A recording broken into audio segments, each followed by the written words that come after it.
So in an attempt to talk about more anime-related content, because you've been seeing on my channel, I've been talking about like more anime-related content in general, which I want to do for a while now, because even though, you know, I love One Piece, I do watch a lot of anime on a regular basis. You can see that on Patreon, link in the box below. And I do want to talk about these things because I definitely have been really enjoying a lot of anime this season. Like, some shows have been surprisingly very good this season. And in particular, one show has been so good for me personally that I was actually genuinely crying on stream. This show it baffled me. It baffled me seeing how good this show has been. And then honest to goodness, it's on track.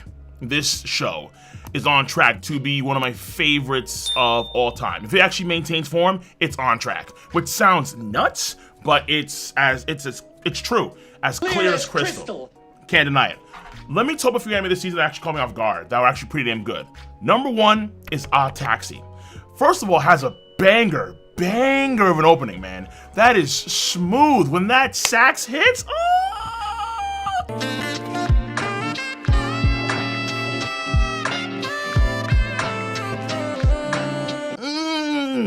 it is smooth. You should go and watch the Odd Taxi opening on your free time, like the full video. It's really damn good. But then a lot of furry-based stuff. Okay, King, why? Because people know I'm not a big fan of Beastars. No, I'm okay. But Odd Taxi, in terms of mystery, in terms of pace, yeah, I think it's pretty damn good. I think it's actually really good in terms of pace, in terms of the mystery component of the show. Not only that, but I really like Odokawa, the main character. Like, Odokawa, I think, is a cosplay character. Like 2022 Anime Expo, Odokawa. I'm coming. One of the things that really carries the show is the character dynamic and how everything seems to really be centered around Odokawa as a character. Like, think of an old school geocentric model where everything revolves around the Earth. It's like that for his taxi.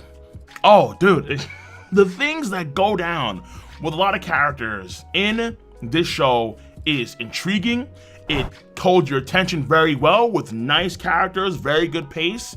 Animation's all right, but doesn't need it because the mystery component of the show is so damn good and I enjoyed it a lot. So Odd Taxi has been a treat for this season without question. Now, the next one for this season I like a lot is Tokyo Revengers. This show has a censorship problem. It's very annoying, don't get me wrong, because I can't stand censorship because, well, the main issue obviously is a certain symbol that means peace and I think even harmony as well, where if you tilt it, all of a sudden, a certain group back in Germany back in the day, you know, they weren't a fan of a particular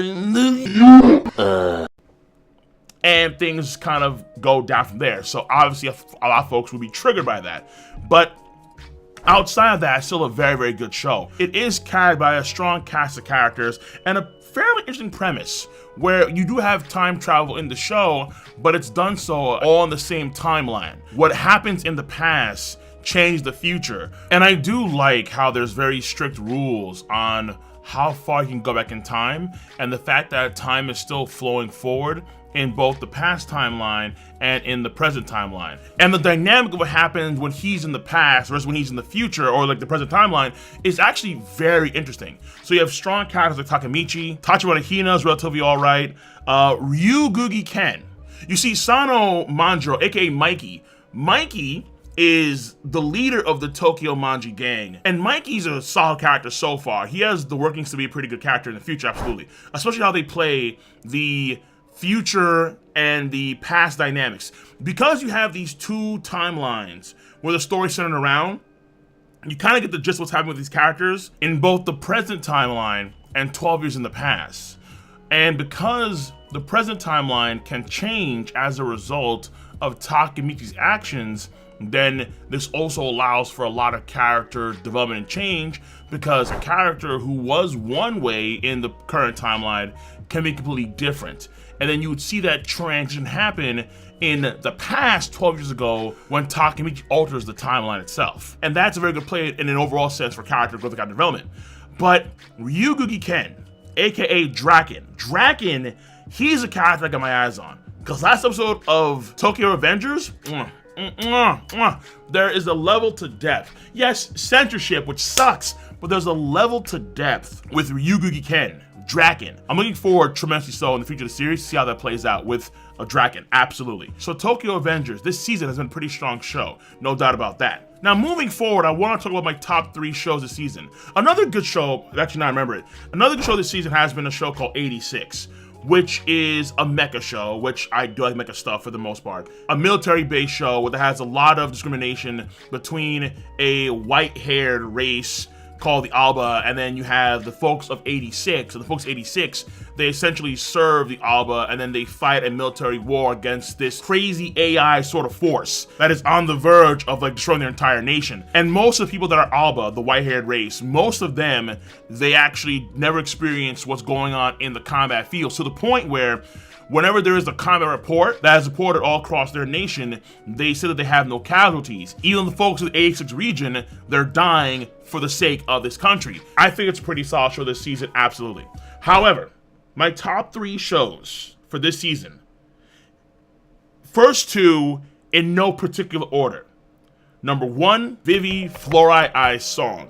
That has been tremendous. That has been tremendous this season.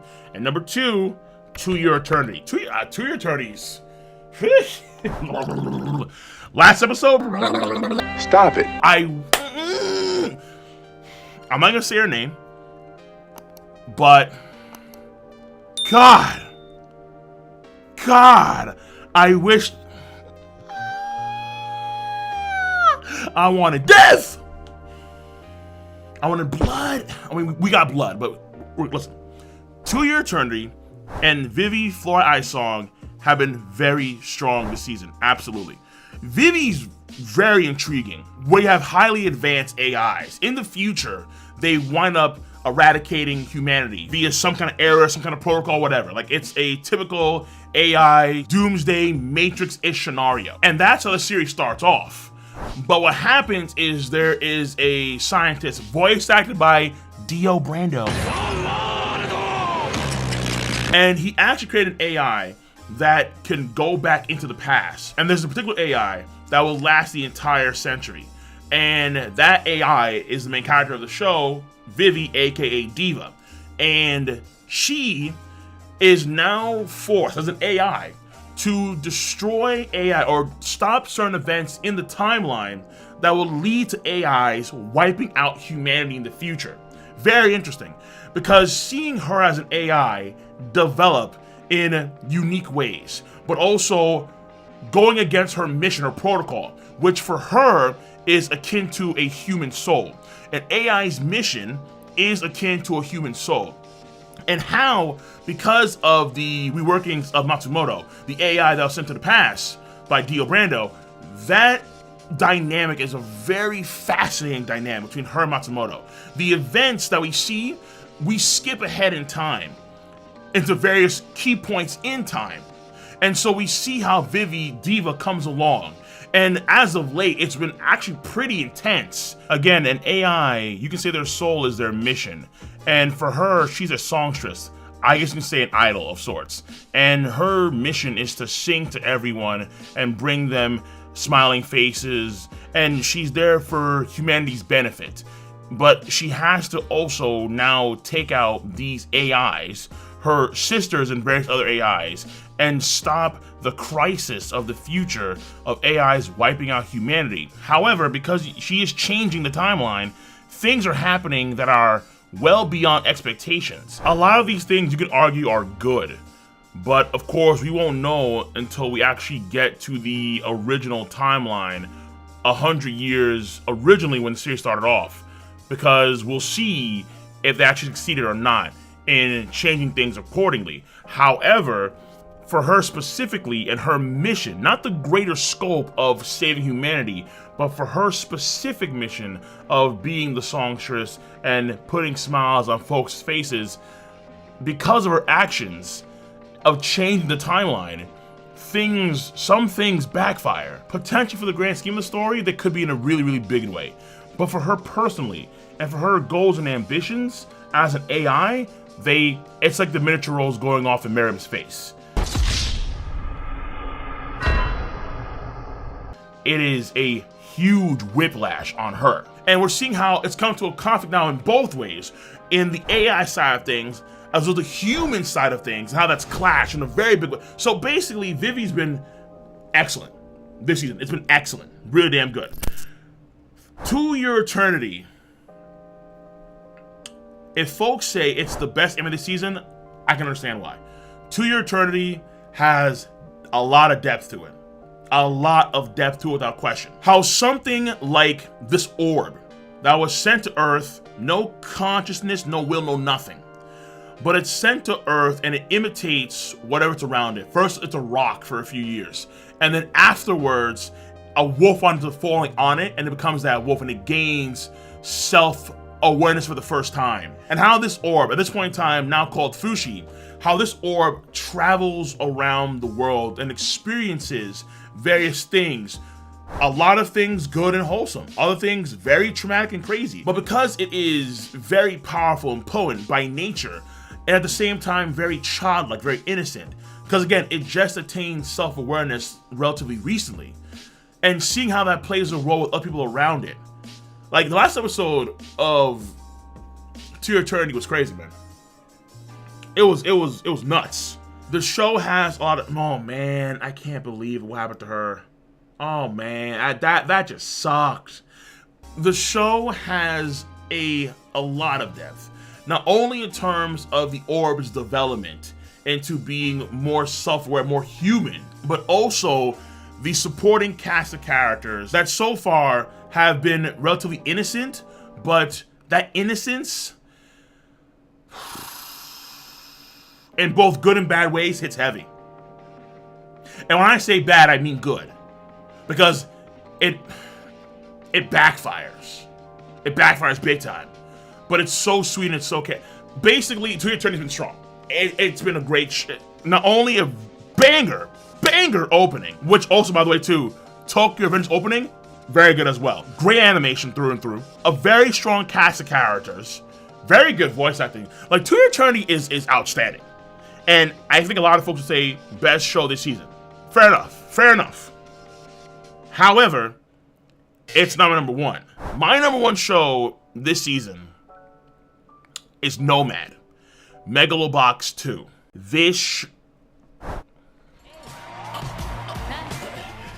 You have to watch season 1 to really get, obviously, you have to watch season 1 to understand season 2, duh. Man. The difference between season 1 and season 2 is shocking. It is jarring.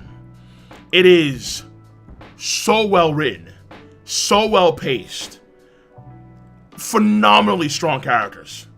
The main character, Joe, oh my god. Again, I'm trying not to spoil too much. I'm talking about like things in a general sense, give like my take on a general, but Nomad, I'll say like this. I can understand the struggle of a lot of people that are minorities that try and come to this country. I hear it from my father, I hear it from my mother, I hear it from a lot of people in my family, a lot of friends, because I'm first generation in this country. And there is a profound struggle that a lot of folks have had getting into this country, America, to try and better their lives from wherever they came from. A lot of successes, but also a lot of failures. And discrimination, of course, is always going to be something that is going to, as long as we are human beings and as long as we're all different, there'll always be discrimination. I think that's cut and dry. And you live with it and you deal with it. Episodes 1 through 4 hit these notes extraordinarily well. Extraordinarily well. And especially if you're Spanish speaking, Latino, Hispanic, I think they're hit really, really strong. The entire motif is based on that. Not only you can say from the American and Mexican point of view, but also you can say from, if you want to go even deeper, I'd argue, from the Japanese foreigner point of view. I think it kind of hits those notes as well, absolutely. And it's masterful.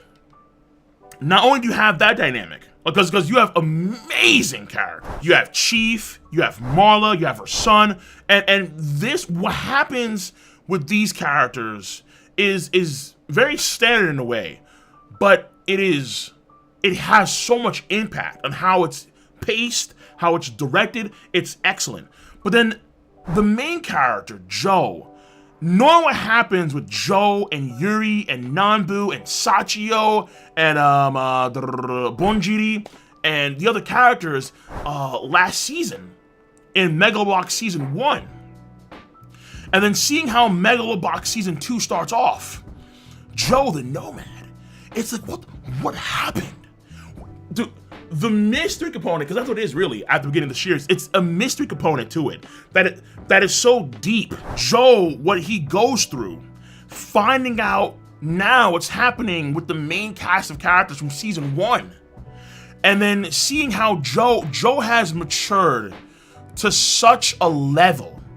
And this is why it's not really fair, I guess, in a general sense, comparing Season 1, Season 2, because the other anime this season don't have Season 1s, obviously, but damn, dude.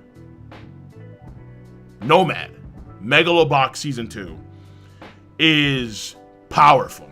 I would say watch Season 1, because it's pretty good. It's pretty good.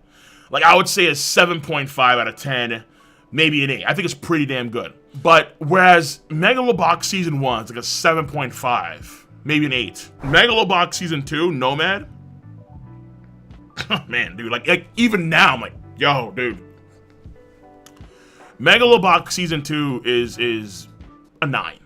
And even now, halfway in, I think maybe halfway into the series, I'm not too sure, it has maintained itself as a strong, extremely strong anime this season, this year. Coming into the season, I had really no takes on which show's gonna be good or not. I really didn't. And even though you have like the standard My Hero Academia, there's one slime isekai girl overpowered, whatever. There is the return of Isekai Mao, which I have been enjoying in terms of comedy and lewd. I know a lot of folks are going crazy over Nagatoro. Fair enough. But the gems, there's been several gems this season. And Nomad Megalo Box 2 is my #1 gem. And I'm not sure at this point in time where I put Vivy into Your Eternity, but they're very strong as well. This season has surprised me. It's really surprised me. And other shows like Taxi or 86 have been very strong as well. So this season of anime, spring 2021, I've really come to like it a lot. Now, just to be clear, this is my first take for this season of anime because we're not done yet. We're roughly halfway through each of the series that I've been watching thus far for this season of anime, as far as I can tell. And they may fall off. They may fall off, but I have my doubts. I really do. In particular, To Your Eternity, Vivy, and Nomad. Those in particular, I think, are going to stay strong. So I'm saying this now because in the future, there's probably going to be a follow-up video, potentially several follow-up videos, because I think Nomad and To Your Eternity and Vivy will require separate independent videos after they're all said and done. So on that note, I'm going to see you guys and gals on the flip side. Be sure to rate the video, give me your comments on the subject matter at hand. I'm gonna do more, like, shorter, more focused videos on several anime this season. I'm gonna catch y'all later. Take care, stay safe, have a nice one.